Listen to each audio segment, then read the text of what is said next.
Shalom Sobat Kabar Baik dimanapun Anda berada. Saya berharap Anda dalam keadaan sehat dan tetap dalam pertolongan Tuhan kita Yesus Kristus.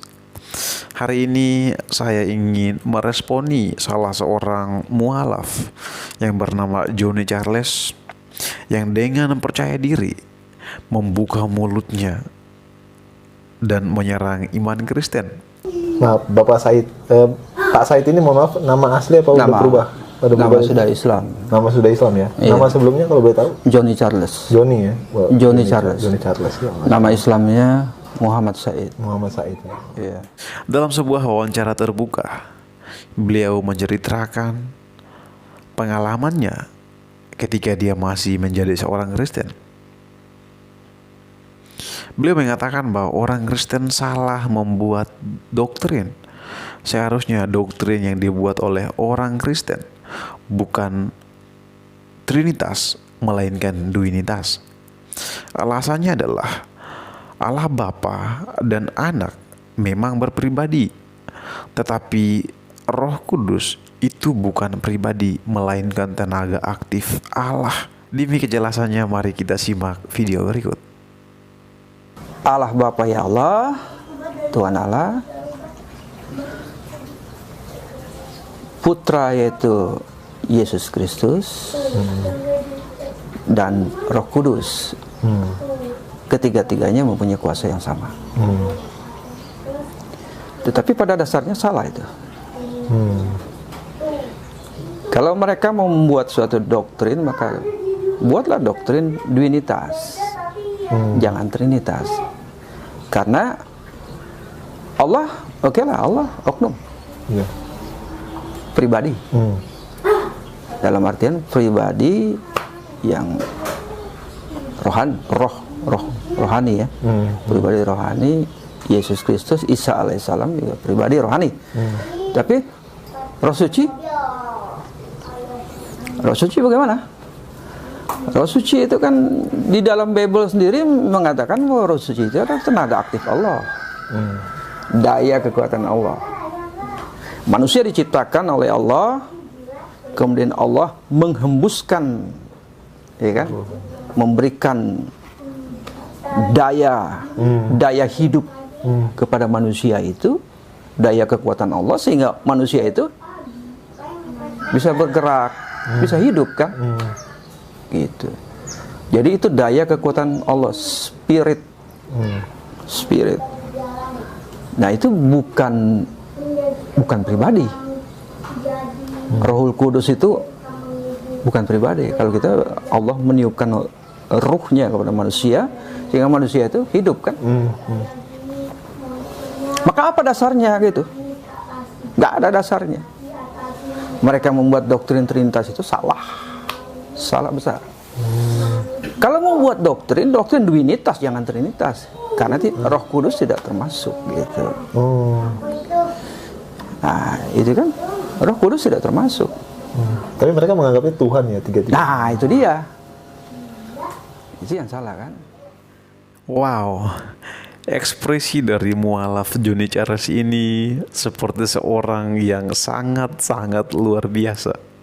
Intinya beliau keberatan dengan doktrin Trinitas yang dianut oleh orang-orang Kristen. Mengapa demikian? Karena doktrin Trinitas yang dibuat oleh orang Kristen itu tidak benar.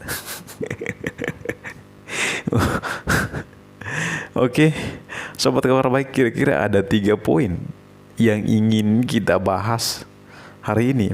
Poin pertama adalah di mana mualaf Johnny Charles ini mengatakan bahwa Trinitas itu dibuat oleh orang-orang Kristen. Karena itu orang Kristen salah membuat doktrin Trinitas. Yang seharusnya dibuat orang Kristen adalah Duinitas. Karena itulah yang benar. Poin kedua, si Johnny Charles mengatakan bahwa doktrin Trinitas tidak memiliki dasar Alkitabiah yang jelas dan memang tidak ada. Sangat luar biasa. Poin ketiga yang akan kita bahas, Pak Joni Charles juga mengatakan bahwa Roh Kudus bukan pribadi, melainkan tenaga aktif Allah itu sendiri. Wow. Jadi dari ekspresi beliau berbicara seolah-olah beliau itu menguasai doktrin Trinitas. Padahal apa yang disampaikan itu adalah sampah. Ya, Anda nggak salah dengar, itu sampah. Apa yang baru saja disampaikan oleh Bapak Joni Charles itu bukan sesuatu yang baru. Sebab ajaran sesat semacam itu telah muncul lama. Dan mereka berusaha untuk mempengaruhi banyak orang. Mereka berusaha untuk menyesatkan banyak orang. Dan itu adalah bidat Kristen yang telah lama, yang memiliki paham Allah Bapa dan Allah Anak, sedangkan Roh Kudus tidak termasuk dalam pribadi Allah. Kita bisa lihat ajaran itu di kelompok saksi Yehova, di mana ada kelompok saksi Yehova yang sangat menekankan paham itu, bahwa Bapa adalah Allah Yehova, sedangkan Yesus Kristus itu di bawah Allah karena diciptakan, dan Roh Kudus adalah tenaga aktif Allah. Dan ajaran ini bertentangan dengan Alkitab. Karena itu kita bisa memastikan bahwa Pak Joni Charles sebenarnya dia bukan seorang Kristen yang sejati, melainkan seorang mualaf yang berasal dari kelompok sesat saksi Yehova itu. Tapi tidak apa-apa, karena dia berbicara mengatasnamakan Kristen. Karena itu kita harus meresponinya, kita harus meluruskannya, bahwa apa yang disampaikan oleh Joni Charles adalah salah. Mari kita bahas poin pertama. Joni Charles mengatakan bahwa orang Kristen lah yang membuat doktrin Trinitas itu. Bahkan orang Kristen yang membuat doktrin Trinitas itu salah besar. Itu poin pertama. Nah, jawaban dari poin pertama, apakah benar orang Kristen yang membuat doktrin Trinitas? Nah, Pak Joni belajar dari mana?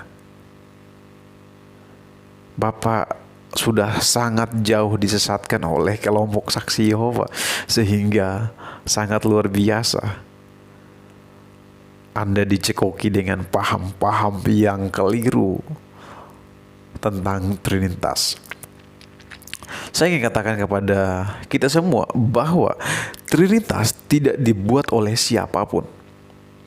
Mau dia adalah pendeta yang terkenal, mau dia adalah orang pintar, bapak-bapak gereja, para rasul, para nabi, tidak ada satupun yang mengaku bahwa mereka yang telah membuat atau merancangkan doktrin Trinitas tersebut.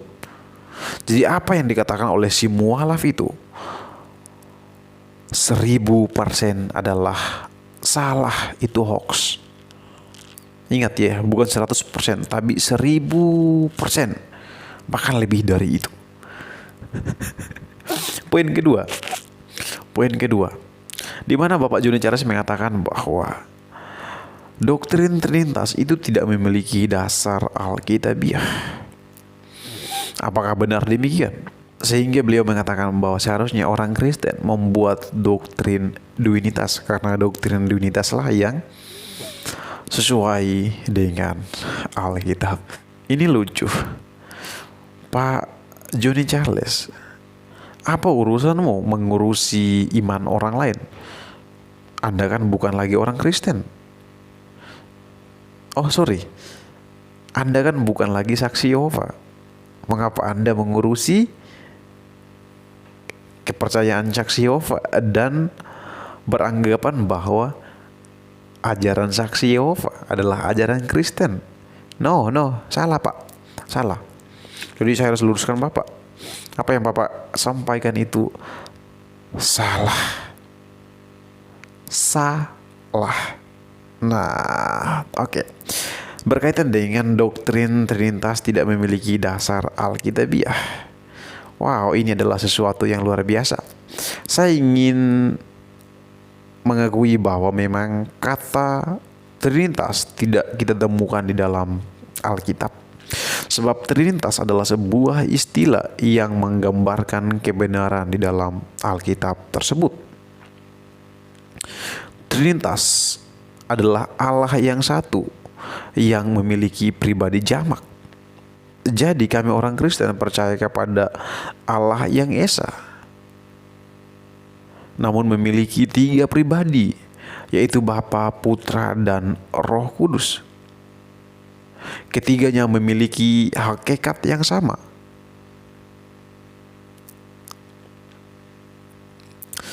Dan hal itu tertulis dalam Alkitab.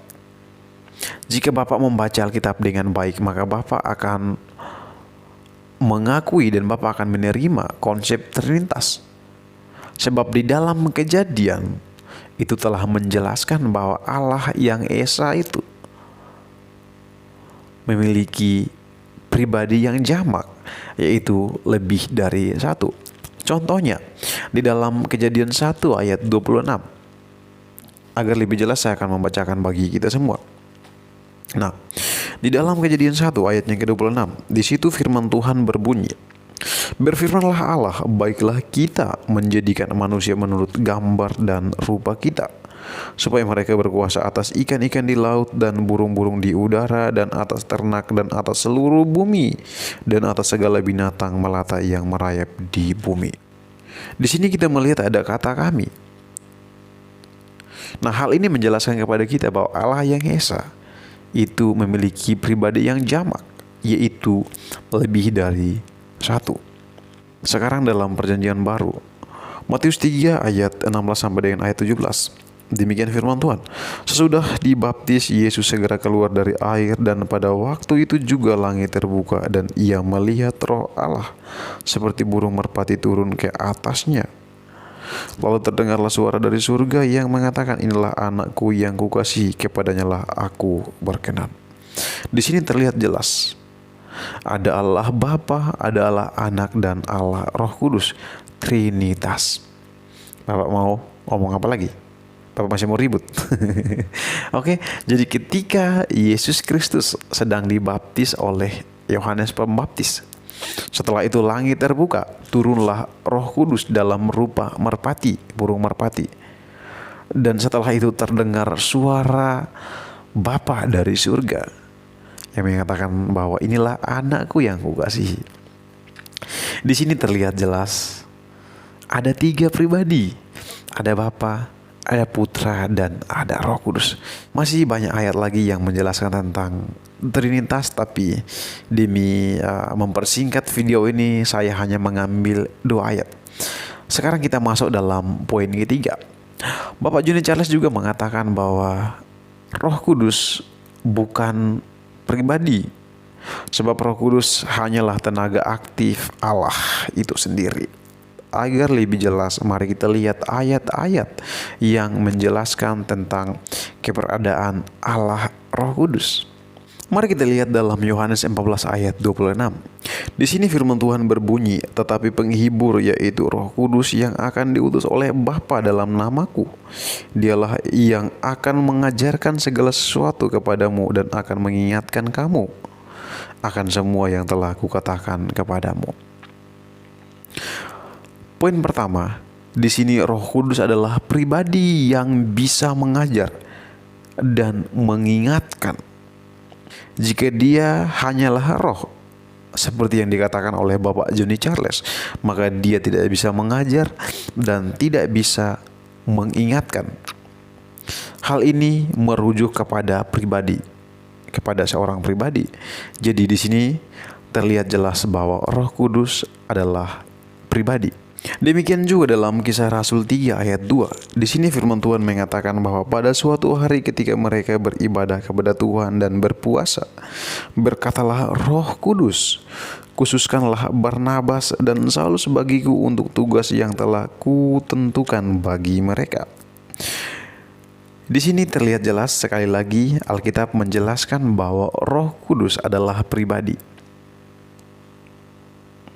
Mengapa demikian? Karena di sini Roh Kudus bisa berkata-kata.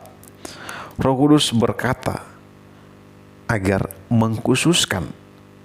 Jika dia adalah roh, tidak mungkin dia berkata-kata. Hal ini menunjukkan bahwa Roh Kudus adalah pribadi. Ayat ini kita tidak bisa bantah, sebab ini merujuk kepada pribadi yang bisa berkata-kata. Jadi Pak Said gak usah berbohong. Memang karena kamu penganut ajaran sesat, jadi mau tidak mau kamu harus berbohong.